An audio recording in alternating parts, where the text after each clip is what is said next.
Baby, what's good? You are now rocking with the best. Believe in Cowboys. Brought to you by FanDuel. Justy Holly, Roe Parrish. We are feeling good. We're feeling amazing, even though America's team took that L. They crumbled in Carolina, lose by 3 points on the last second field goal. Rico gets his revenge. So, how we like to start this thing, Justy Holly, Dallas Cowboy great. You have the opening word. Man, there's something that I will always applaud and I will always enjoy. I don't know if you remember or you watched The Sandlot. Remember Sandlot? And Right. the great Hambino, and he walked up there and he put the bat down and he said, and he pointed to the home run and then he cracked one. There is something that I will always appreciate about a dude, a lady in the sphere of competition that talks their talk and then walk their walk. I am always going to be a fan of that. And Rico said it last week. He said, "Hey, they know who I am. They better buckle up." And Jerry made light of it. Dak made light of it. Kenny Clark said he ain't never played no. There it is. The great Hambino. The great Hambino. Right. And Kenny Clark said, they never played nobody like us. And you're right. They ain't seen nobody like y'all. Because the holes that were there for Rico was another record-breaking day. Again, it seems like this is almost a yearly thing when it comes to the Cowboys. It's always the first time since the merger, the first time since the Super Bowl's done being like the first of a lot of different things. And, this was another game where the first time an undrafted free agent in NFL history has had back-to-back, 200 total yard games. And, Rico's one of the first backs in NFL history to have 150 plus yards rushing and not have one rush go over 20 yards. Not one. His longest rush was 15 yards. He backed it up. He saw something on film with the Cowboys. He was a Cowboy for 5 years, and they went out there and they bullied the Cowboys. Yes, they did. On both lines of scrimmage. The Cowboys got absolutely manhandled and bullied. And the low-hanging fruit that's been here is it's Eberflus and his scheme. And don't get me wrong, bro. Eberflus has some culpability in this as well. But I challenge, and I've said this openly, I said this on all my platforms, I said it on Twitter. I challenge anyone, anywhere, at any time, that we can sit down and I will watch film with you. And I can show you play after play after play where dudes is just getting bodied. Kenny Clark on the ground, getting tossed around. Marshawn Nealon getting blocked 7 yards by a tight end. Sam Williams getting blocked, washed down the line of scrimmage, completely out of the play by Xavier Legette, a wide receiver. You let a wide receiver move you like that, Sam Williams? I mean, Osa, they just paid you that money. Blocked. Kenneth Murray, just blocked. I mean, this is not scheme stuff. There are some scheme things. This isn't scheme stuff, bro. Bro, it's not scheme stuff. It's you getting your tail whooped by another man. Right? In prison, they say, hold my pocket. Y'all holding pockets out there. And I'm telling you, a scheme doesn't fix that. A scheme doesn't fix a tight end yoking up Marshawn Nealon and walking him back. A scheme doesn't fix, Kenneth Murray, Kenneth Murray and Maris Leofold and Shamar James getting washed away out of blocks. I posted on my Twitter one of the plays early in the football game where Rico, they did a pin and pull, and Rico's running to the right side. I am not exaggerating because sometimes I do exaggerate. This is no exaggeration. You could have drove a Mack truck through this hole. That's how big it was. I mean, and it's all over the tape, like everywhere defensively. And this is the part where you can blame Matt Eberflus. You got to stop putting Donovan Wilson in coverage. The 2 touchdowns that Tedero McMillan got, it's fine with number 6 out in coverage. That's where we're going.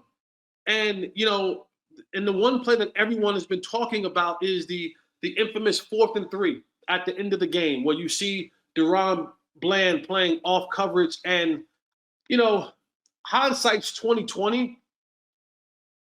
But if they do what they're supposed to do, like if Kenneth Murray does what his assignment is, and like Kenneth Murray did something that made absolutely no sense. He's supposed to be undercutting the slant. This is why DaRon Bland is off and outside, because he's enticing the quarterback to throw the slant right into this robbing linebacker. But for whatever reason, Kenneth Murray freezes as if there was a running back in the backfield, and they were in empty. There was no running back there. At the snap of the ball, you're supposed to sprint underneath there. He hesitated for a pause, and the ball was completed because he was a step slow. And so, like, you look at that, and people will go, well, why in the hell? I'm like, no, that's a great call. Like, if Kenneth does his assignment, the ball hits him in the chest. Like, it literally hits him in the chest. But this is what the Cowboys have been doing all season. And you'll say, well, why? Or this or that. It doesn't matter, man. You don't have enough good players on this team. Because if Bland would have been up in the press, then they probably would have hit something over top of his head. It wouldn't have made a difference. But some of this ain't scheme. Some of this is man. Some of this is just y'all are not good enough to defeat blocks, to get off blocks, to be disciplined. It's laughable at this point at some of the stuff that you're witnessing on film from professional athletes. Well, we know Dallas Cowboys fans aren't laughing. Some of them have drowned their sorrows in whatever adult beverage you want to call it as believing Cowboys. Ro Parrish and Jesse Holly all delivered to you by FanDuel. On the subject of Rico Dowdle, because we can talk about the defense more, but I just want to put a button on this one right here because you mentioned everything when it comes down to it. He called his shot. He told the team, buckle up. He said it numerous times. He was ready to ball out. And you said a number of things that have happened when it comes to the Cowboys, the first since the merger, the first since also. Just want to throw this in there. He set a franchise record. Now, this is a franchise that has had our guests. Shouts out to Jonathan Stewart, who joined us last week. We had an epic conversation. Go ahead and pull that up in the archives. That was amazing. You have guys like, Cam Newton, clearly not a running back, but clearly could put up numbers. Somebody like McCaffrey. You go back in the day, what's my man, Stephen Davis. So you've had a number of running backs that are worthy, that are Pro Bowl caliber players, but he set the franchise record for scrimmage yards with 239. And he also now has the record for the most scrimmage yards against his former team by any player in NFL history. So shouts out to Rico. Rico gets his revenge. Cowboys take the L and the Carolina Panthers win. I mean, you got to give it up for Rico. No, you absolutely do, man. He balled, bro. Like he balled, and there were a couple series there was a series to end the third quarter into the fourth quarter that they ran. They ran the ball. They ran the ball, I think 11 out of the 12 plays. I think they ran it 8 out of 13 plays or 12 plays or whatever it was. It were all Rico except for 2, and then they passed the ball twice. One was a touchdown to Tedero, and the other one was a little dump off to Rico. And had Rico not been tired, because he just been running the ball down your throat, he would have scored, but he just got tackled and asked for a sub to come out the game. But to that drive, they just to me, outside of the last 6-minute drive that they have, which is crazy that you gave them the ball with 6 minutes and 2 seconds left and you did not see the ball again. That drive right before that was a statement drive. They were just like, we're running the ball. And Dave Canales, who I called earlier in that third quarter, I said Dave Canales is the Carolina's biggest op. Because for some reason, Dave Canales started passing the ball. I said, you got to be out your mind, Dave Canales.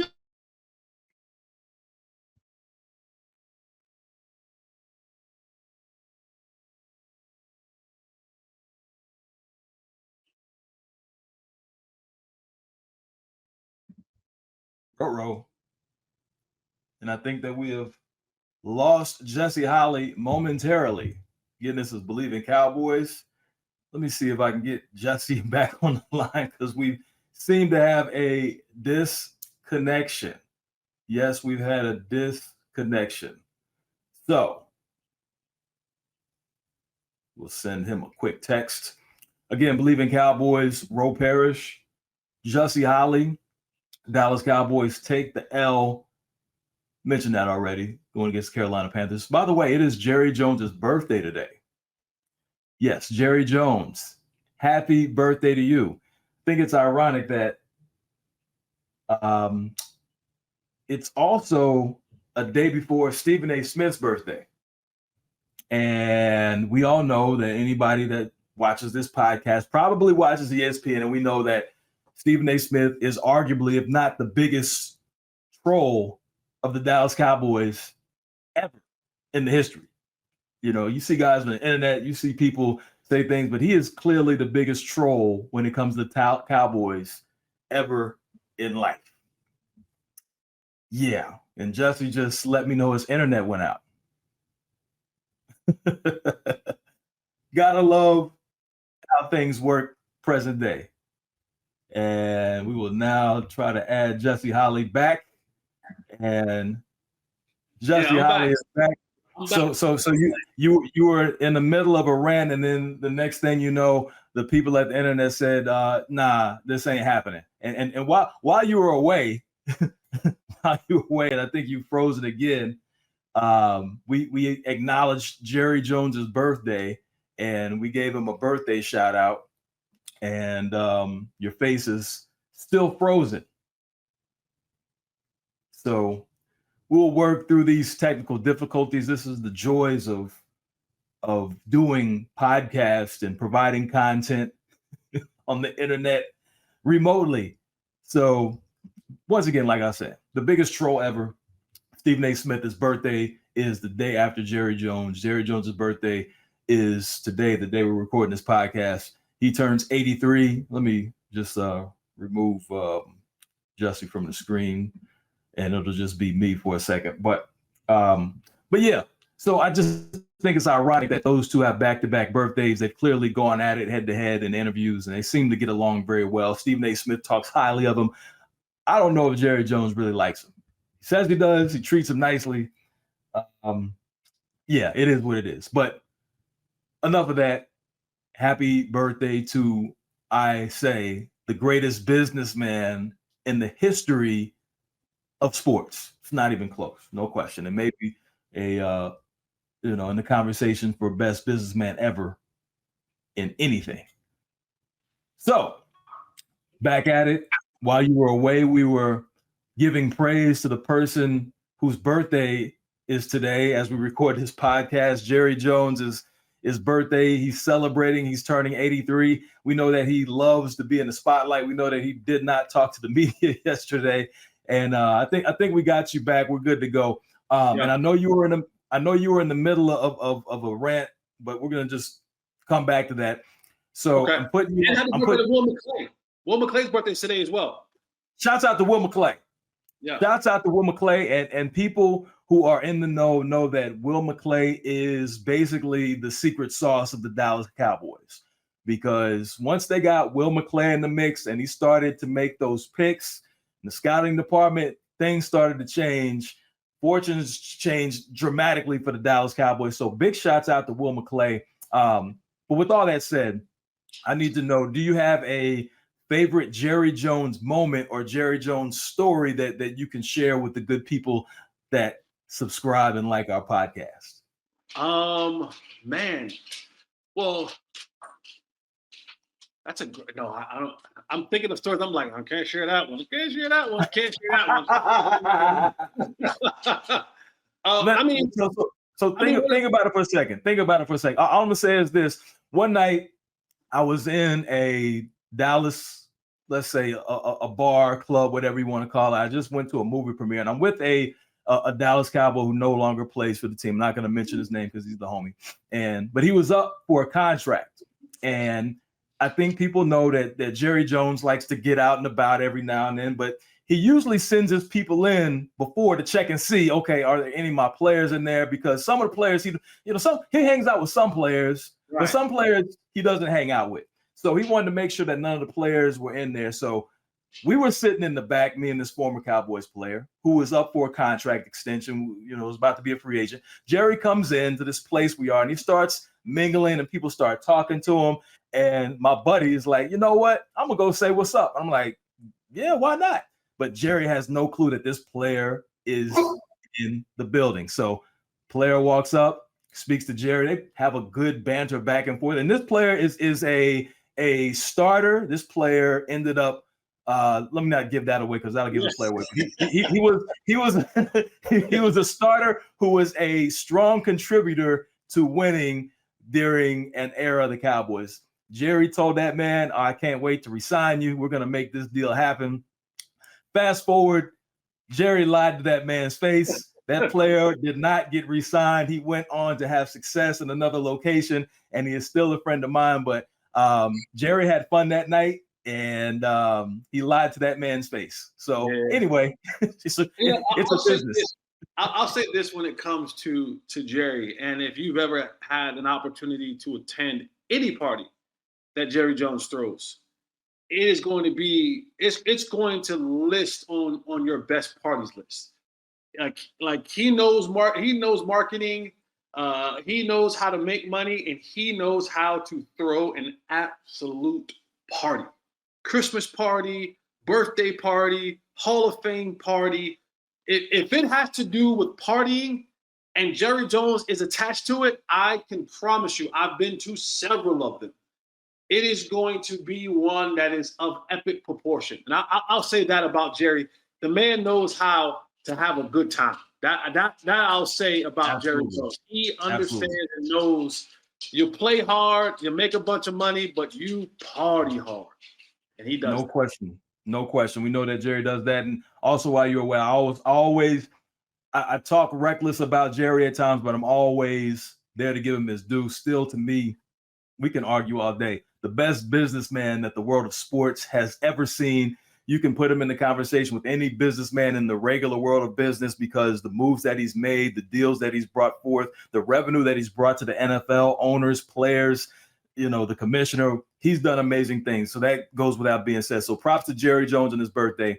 Back to this, Cowboys, Panthers. Cowboys take the L, believe in Cowboys. Jesse Holly, Roe Parrish, right here, FanDuel. Thank you for liking and subscribing and listening. We appreciate you. So before you got cut off, you were in the middle of let me not say a Michael Irvin rant because we know how Michael Irvin rants go, but you were going in on Carolina and the coaching staff. So pick up where you left off because right at the beginning, that's where we lost you. Yeah, so for me, it's like I'm a football fan first, right? Of the game. This game has absolutely changed my life. I love to watch football. And so even when it's happening against the team that I cheer for and root for, there were times I'm watching the game and I'm yelling at the game at David Canales. I'm like David Canales, who is the head coach and the play caller for the Panthers. I'm like, you're your own team's biggest op right now. Because he got to a series where in the third quarter where he just thought to himself, hey, I'm just going to start passing the ball. And I'm like, what are you doing? I'm like, why are you passing the football? And then he ended up punting and the Cowboys didn't do anything with it and they punted it back. And then he said, I'm sorry, guys. Let me get back to what we should be doing. And then he ran the ball 11 straight times and scored a touchdown after that. And then the Cowboys tried to get it back and then they had to punt it and thought to themselves, we'll punt it away with 6 minutes left, and then we'll probably get the ball at the end of the game. Well, they kicked the ball off. The Panthers got the ball with 6 minutes and 2 seconds left. Let me just tell you right now, the Cowboys did not see the football again. The Carolina Panthers ran the clock out from 6 minutes and 2 seconds left, and the Cowboys had 2 timeouts. The Cowboys had 2 timeouts. And a 2-minute warning. And a 2-minute warning, and they even tried to pull the old okey doke of, hey, let them through and let them go score. And I can tell you this, and I watched the game intently. When it happened and Travis Etienne didn't bite the bait,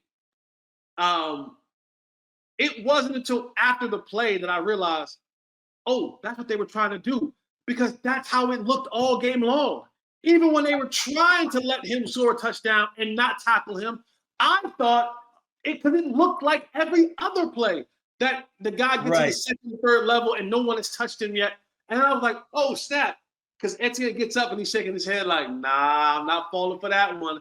And I was like, oh, snap. I couldn't tell the difference between a regular play that it resulted in an 8-yard gain and a play where they were trying to let him go score a touchdown and it resulted in the 8-yard play. So it was bad all across the board. And even Carolina, their own head coach was trying to give the game away, but the Cowboys defense was so bad that didn't even work. Well, I'm looking at this now. We saw ETN. We also talked about Rico. Carolina clearly was able to do whatever they want. The physicality, the offensive line, moving players around. Clearly, there were holes available. But Carolina outgained the Cowboys running the ball 216, that's right, to 31. So I ask you this question. What were your thoughts when it comes to running the ball? Because we know Javonte Williams has been a dog. We've seen him go up and down the field, but he only gets 13 carries. So your thoughts on the play selection when it comes to Shoddy and Clayton Adams putting the offense together. Do you think the Cowboys maybe gave up on the run game a little bit too soon? They didn't give up on it soon enough. I'm going to be honest with you. Shoddy has been really good, really, really, really good. He's been in a zone calling plays. I thought he missed in this game. I thought this is one of the games where, again, you know the temperament of your team. You have the best view of the game. You're in the headsets. You're on the sideline. You're seeing the emotions of players come on and off the field. I thought Shoddy missed the mark in this one, and that's it's not a terrible knock on him because he's been on an epic run the last couple of weeks calling plays. I thought he missed the mark because you should have gotten to a point where you said, because in this game, the best quarterback for the Carolina Panthers was J.C. Horn. Well, J.C. Horn only plays the boundary, meaning the short side of the field.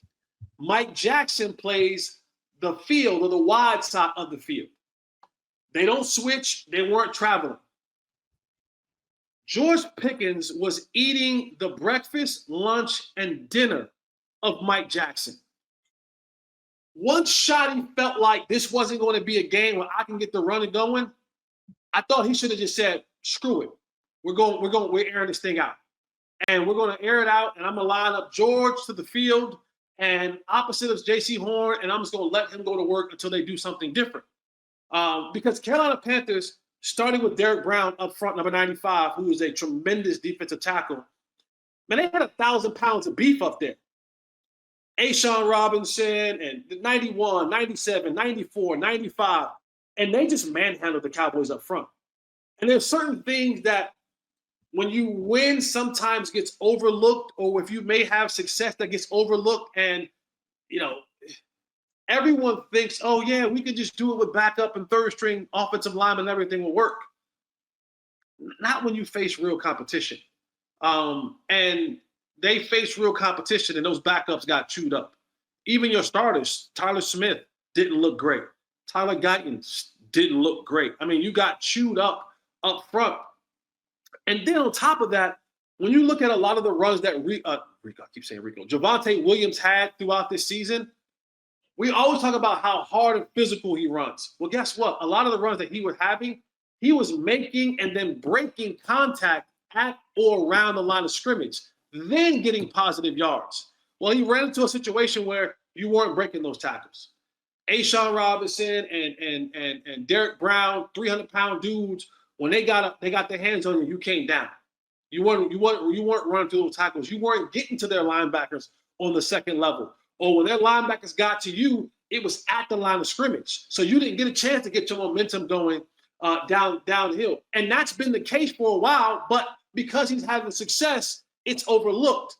And then when you look at it on the flip side, you go, this was been happening, but he's just been able to overcome it. And they decided that you weren't going to run the ball on us today. You weren't going to get this run going today, and they didn't. And I thought Shoddy missed a moment where he should have said, screw it, go, throw the ball, let it, because he's done it this season. Where he said that 40, 50 attempts. That's what that should have been his logic going behind it. He missed out on it. It ultimately probably cost him the game in conjunction with how bad the defense played. But he should have looked at this early on and said, "We ain't got it up front. Let's not lean into trying to get it because we ain't got it. Let's go to where the getting is good." And that was George Pickens, and that was the passing game. They should have went back to that more heavy. They didn't, and the results are what they are. Indeed, they are. Before we move on, I just want to say, like, everything you're saying is spot on. I'm looking at Javonte Williams. Not only was he not able to make things happen in the run game, even in the open field passing game, 5 receptions, 5 yards. So they made sure, and we talk about the scouting report, they made sure Javonte Williams' name was at the top of the scouting report because they know if he has success, Dallas is going to have a better chance to win. Yeah, absolutely, for sure. So I'm looking at this clearly. Believe in Cowboys, Jesse Holley, Roe Parrish, brought to you by FanDuel. Jesse Holley, a professional pass catcher. So I'm going to bring this to you because you mentioned him a minute ago. And George Pickens, clearly he has made his impact, touchdowns in 5 straight games. So it got me to thinking, and I'm going to throw some names out there. Is Pickens the best ever wideout acquisition the Cowboys have made? Putting the draft aside, we're talking about trade or free agency. I'm talking about guys like Terry Glenn, Keyshawn Johnson, Amari Cooper, going back, Randall Cobb, Terrell Owens. To me, I think T.O.'s first as an acquisition. Amari Cooper was so big when he came over. Like, they needed Amari Cooper in the absolute worst way, at the way that they was trying to run that offense, and they were so bad before Amari Cooper got there. They tried to run that wide receiver by committee with Bryce Butler and Alan Hearns and company, and it was poo. And then you brought in Amari Cooper, and that changed things around. And then you got CeeDee Lamb the next year, and that kind of group. But George right now is playing some great football, man. But I think for me, it would be T.O., Amari, then George Pickens. Okay, that's fair. And shouts out to Joey Galloway also. He was also a player brought in that wasn't a draft pick. We know that Des Bryant was brought in on a draft day trade. That doesn't qualify for this conversation. Just talking about the best ever acquisitions, whether it be a trade or it be a free agent signing. Listen, what Pickens has done so far, especially with CeeDee Lamb going out, he has showed me. Now, we all know he's playing for a deal. This is a contract year, but listen, he is playing every game like it's his last. And the performance that he had yesterday, he was just out there clowning dudes. And that's the joy that he plays with. He's out there just doing and having his way with jokers, jumping over jokers. He had one play where he could have ran out of bounds, but he purposefully waited, switched the ball to the other hand, and just mushed the other dude. George is having fun. I don't know him personally, but from watching from the outside, it looks like he is a dude who enjoys football, enjoys the opportunity to compete each and every week. The more he's been around Dallas and the more that we've seen him play and hear him talk, I don't know what happened in Pittsburgh, but I don't know if that's the same guy that was in Pittsburgh. At least, or he's putting on a hell of a disguise. And maybe he is, or maybe he isn't. Whatever it is, I'm enjoying watching number 3 play football for the Dallas Cowboys. And they're going to have to make a decision this offseason. And it's going to every game he plays like this is going to cost him more and more and more. And even right now, he's probably going to look somewhere for like $28 to $30 million for a contract, what he wants. Some people say, well, they're going to franchise tag him. Well, the franchise tag for a wide receiver in 2026 is going to be $28.4 million. So you're getting ready to, add that up. And I'm not saying the Cowboys can't pay for that. Will they pay for that? Don't know. They're going to lose a lot of players defensively. They're going to have to overhaul this entire defense. Like, this entire defense will have to be done over. So I don't know if they're going to want to spend that $28 million plus for George Pickens. I would like for him to return. But if he goes away, you'll get a 3rd round comp pick for him. So it's kind of like a wash as far as picks that you gave out to get him, picks that you'll get back for him. But he's a good football player, man, and I would love to have him on the Cowboys. next year. I just don't know how that's going to work itself out because let's not forget, David Malugetta is his agent. Yep. He's not going to take no. There will be no hometown discount. There will be no hometown discount. And at this rate, George Pickens has scored in every game, a touchdown for every. He's got 6 touchdowns in 6 games. He's on pace to score 17 touchdowns, right? 17 touchdowns, somewhere around 1,000 yards. That on the free market for teams that I'm thinking about. You think Tennessee doesn't want to get a guy like George Pickens out there for their quarterback? You think guys like Patrick Mahomes? You think guys like Mike Evans is getting ready probably to retire in Tampa Bay? Like, there's a couple of spots out there that will be looking, to line. George. There's going to be a line. There's going to be wide receivers. Yeah, there's going to be a market. The Giants. You don't think the Giants want to get a receiver like Pickens to go with Jackson Dart? There's a ton of people who will be looking for that level and caliber of player of George Pickens next offseason. And so, they're doing the right thing by waiting. Unless the Cowboys come and say, hey, we'll give you $30 million a year. Then you sign, right? But they're doing the smart thing. David Malugetta and company doing the smart thing to go, unless you knock our socks off with a deal, we'll take our chances in free agency. No question about it. I mean, you can talk about the Giants. There's also the Commanders that are in the division. You think they would like to have a wideout to go along with their young quarterback? Listen, like you said, the market is going to be crazy for Pickens once he becomes available. He's put up the numbers. And one thing you can say, maybe he did get a bad rap in Pittsburgh, but it's always good when you have a quarterback that is playing at the level of a Dak Prescott that will find you and get you the ball. Dak has been amazing over the last 3 games. 11 touchdowns, 1 interception. Meanwhile, his defense is allowing 90 points. Dak can't get in there and play middle linebacker. So far, Dak Prescott, in your opinion, we talked about it last week. It was a part of the national media conversation, the MVP conversation. Clearly, his team is not winning at the rate of other quarterbacks that are at the top of the list. But where's Dak in the MVP race? Or is he even in the MVP race? Yeah, I think he's still in the MVP race. But again, his record kills him, man. I saw a stat today that Dak Prescott, here's another one of those, only time in history. Dak Prescott is the only quarterback in NFL history over a 3-game span that is 11 touchdowns, 0 turnovers, 800 or something yards, and doesn't have a winning record. He's 1-1-1. Like, it just keeps going on and on and on. Just a number of things that, a number of good things that Dak Prescott is doing for this football team that isn't resulting in him getting wins. And if when you look at a guy like Baker Mayfield, who's playing some exceptional football and winning, Sam Darnold, and there's a lot of other candidates out there that are doing equal to or comparable to what Dak is doing right now, and their team has a winning record. If this thing ends the way that some may think it ends, where the Cowboys have 7-8 wins, it's going to be real hard and he's going to have the numbers. He's going to have all the numbers. He's going to have the touchdowns. He's going to have, you and I both said it coming on this show in August, in early September. Dak is going to have the best statistical year of his NFL career.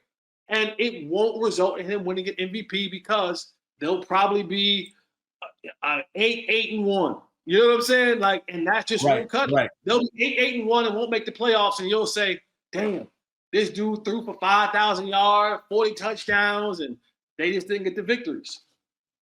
Right now, the Dallas Cowboys are the only team in the NFL scoring 30 points per game, but also allowing 30 points per game. They give a new ring to the 30 for 30 that ESPN had, or maybe Jameis Winston had a couple of years ago. We had 30 touchdowns and 30 interceptions.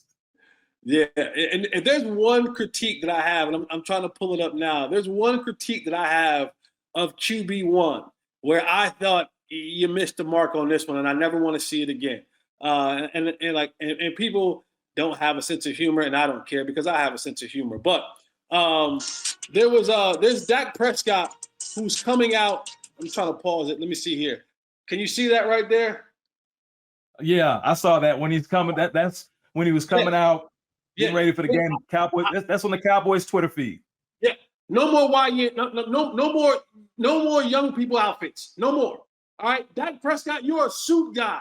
I don't want to see this no more. I don't want to see you in the. Hold up. Listen, I don't want to see you in a G suit. I don't want to see you in a t-shirt. Hey. I want to put the suit back on, brother. Don't cut you. You not a young boy.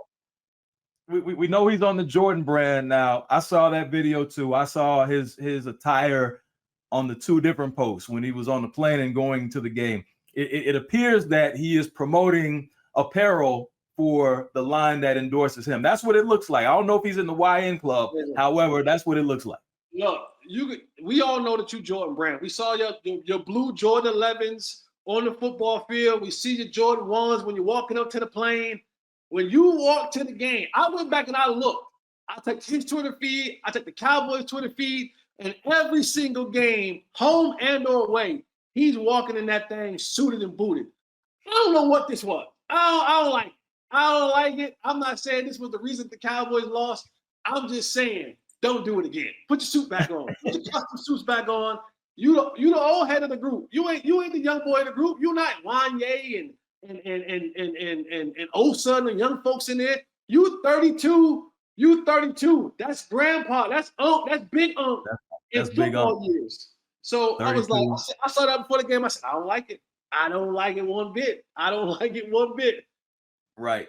Now, Dak, hey, he's definitely the unk. We know he's the longest tenured Cowboy. He's married. He has 2 kids. He's a grown man at this point.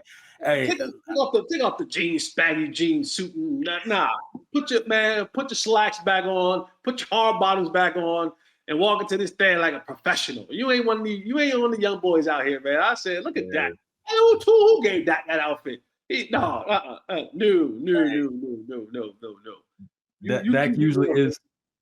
Dak usually is very buttoned up. I saw his attire and I was a little bit shocked. I wasn't gonna go out, out the window, but a little bit different for Dak this season. A little bit different. Yeah, but get back to the suits. What's right here? Hey, Believe in Cowboys, Ro Parrish, Jussie Holly, all brought to you by FanDuel. Looking forward the next couple of weeks.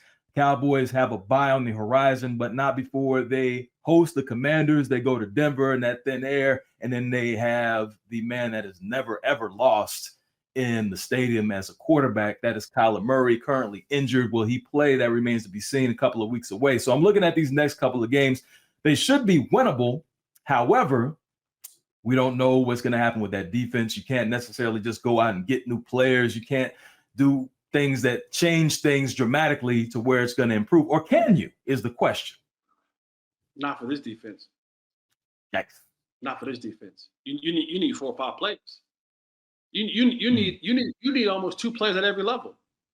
You probably need, honestly, like, I'm not even exaggerating. Like, you need 2 more Russians. Like, you need 2 more ends. Nealon, no. Sam Williams, no. Dante Fowler, no. James Houston, I like him. He can only play the pass. He's a hired assassin. He can't play the run. That's why he only played 9 snaps yesterday. You need at least Sanborn. 3. You need 3 linebackers. At least 2 linebackers. You like to have 3. You need a whole new fresh set of linebackers. Like, Sanborn and Kenneth from Oklahoma, go. Okay, maybe you keep Leofow because he's young and maybe can learn a little bit more, but you're not playing Damone Clark. Get him out of here. And whatever Overshown will be when he comes back. And then you need more safeties. You need more safeties and probably another corner. You need 4 or 5 guys, like legitimately 4 or 5 guys for this thing to look different. And there's no way, ain't enough trade deadline for you to go and get 4 or 5. I'm not talking about just guys. Like, you need 4 or 5 dudes. Dudes. You know what I'm saying? Like, you need dudes. And you ain't got enough capital to go get 4 or 5 dudes in the trade deadline. That's not even reasonable. That's not even like fathomable to go get 4 or 5 dudes at the trade line. But the Cowboys are not 1 player away. They're not a Crosby or Hendrickson or you name it. They're not. They're 3, 4, maybe 5 guys away defensively from being a respectable defense. 5 guys that make best burgers. However, they do not give us any money for this program here. So with all that said, throw all the guys out the window. What are the chances from what you've seen that Jerry Jones makes a deal for a defensive player before the trade deadline? Slim, in my opinion, slim. Okay. Because if he's being honest, one player is not going to fix this, right? And you're not winning anything this year. You're not winning this year. I thought if you could have ran the table in the sense of winning these next 4 games, and then you got to the deadline and you were like 6-2-1 or whatever it was, and you go, you know what? There's a chance. But you losing to Carolina and now puts you probably losing to Washington, because Washington, I believe, is the leading rushing team in the league or up there between Merrick Kronsky, Billy, and Jaden Daniels. Boy, I have zero faith in this defense. I have zero faith in this defense. And if the offense isn't perfect, which is insane to even think or say or believe that they have to be, but they aren't perfect and scoring 30 points a game, you don't have a chance to win. And with that, I think Jerry just holds on to what he has, the asset that he had, first round picks, second round picks, third round picks, fourth round picks. I think you hold on to them and you just try to wait this thing out, and hopefully it turns around organically on its own, and the defense gets close to being a top 20 defense, right? Like at least 20, 21, 22, 23. That might help this offense, which is in the top 2 or 3. But I do nothing about a deadline. I think it's a very slim chance that the Jerry Jones will do the same.